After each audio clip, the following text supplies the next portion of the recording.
Macedonian 150, and today we're going to do a review of the PS Vita game MegaTagmension Blanc vs Zombies plus Neptune. Yeah, that's a very long-winded name, but it's a sequel to the game Hyperdimension Neptune Action Unleashed on the Vita, so let's get on with it.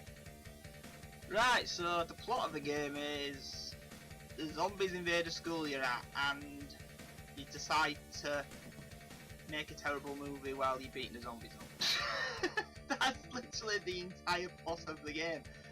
I'm not making that up. So you just, yeah, you might guess it's a beat 'em up game, and you just have to just beat all, well, make people into non-zombies by beating them up for some reason. The game never really explains much of it. So the game has a lot of story cutscenes. None of them mega long though, to say the least. I mean, you've only been spending about 3 minutes a piece on them and stuff.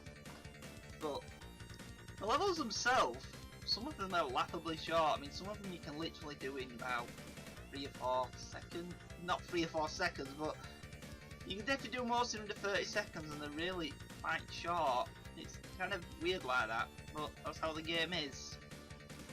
So you've just level up and all that and get equipment. Well, actually, there ain't that much equipment in the game. There's like a few like accessories you can wear, and like 3 different guns you can purchase, or swords, depending on who you're playing as. And you just equip them to get better stats. And I actually beat the main story mode in under 5 hours, which isn't a long time to be honest. But that's not the entire game. Would you beat that?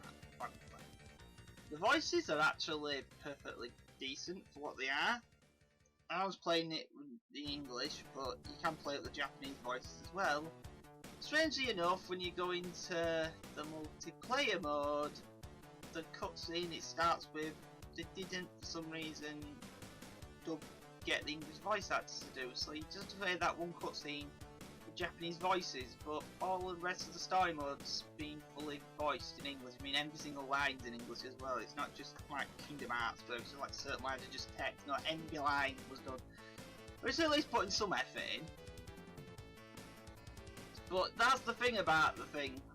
That's a sort of the problem with the game is it's more the online proportion of the game after the story, which does have any like cutscenes, is probably the mode you're going to spend the most on, because all the big boss fights in the game are in this mode.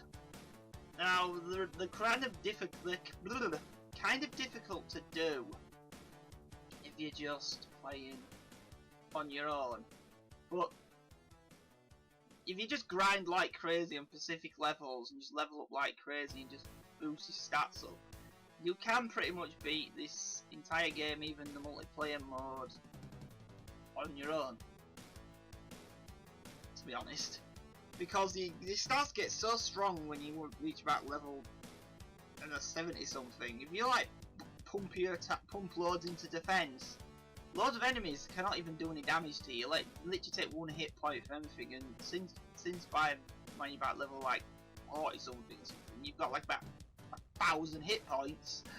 Plus, it takes a very long time for anything to kill you, so that's why I said it's actually beatable on itself, on your own, if you just grind like crazy.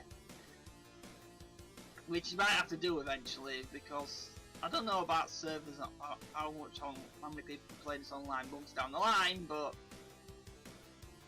at least there's a way to actually beat the game without other players. But that's one of the problems with the game, is finding an online match is kind of a nightmare. It's not like there's people playing it, definitely, but the problem is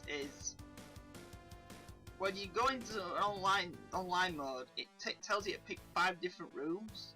Now, if you click search, if there's no one in that room, it'll have it. But if you leave that room, you have to exit, go to the title screen, and then pick a different room. So basically, just pick the top one in the right left corner all the time. Just create a room there and wait for people to join if you want to play multiplayer. The game's actually more fun multiplayer, that's for sure. When you go up to 4 people just running around just going ballistic on all the bosses. But yeah, that's one of the things, that's the problem with it. There's not enough bosses. Well, there's plenty of bosses, but they're all tied to the multiplayer mode. Now the multiplayer mode is actually pretty well designed, and when you get into playing it, it doesn't lag like crazy, and you're not going to get disconnects all the time, and never had any problems with anything like that. But most of the content in this game is for the multiplayer mode. It seems like that was all where all the focus went, in the multiplayer mode. So you just level up like crazy in that mode. Your leveling up also progresses through the regular single player mode, but you're gonna mostly doing the leveling up in the multiplayer mode because the enemies are much stronger there. To be honest, that's not. How many missions is there in the game? Well, there's definitely over 100 different missions in the game. There's no real variety now the player, mind you. It's just here's a bunch of kill so many enemies, or kill a big boss, or kill one type of enemy and constantly respawning. That's about it. There's no variety when it comes to missions. It's just beat the crap out of anything that moves. I don't really have a problem with that myself. One thing I can say about this game, which was like previous action release developed by Tamsoft, this game has better boss fights than their other beat 'em up game they have on the Vita, Senga and Kagura. Because the boss fights in this are actual boss fights, they're not just, well, high hit point versions of playable characters. So that's one thing against it. So how do I rate this game? Well, this game's definitely not for everyone. I mean, some people would say it's kind of a bit, the graphics are, well, fine for what they need to be honest. I'd give it a 2 out of 3, so it's an average game. Some people like it, some people won't like it. It really depends on what kind of games you're into, to be honest. But yeah, that was my review of MegaTagmension Blanc versus Zombies plus Neptune. So thank you for watching and listening.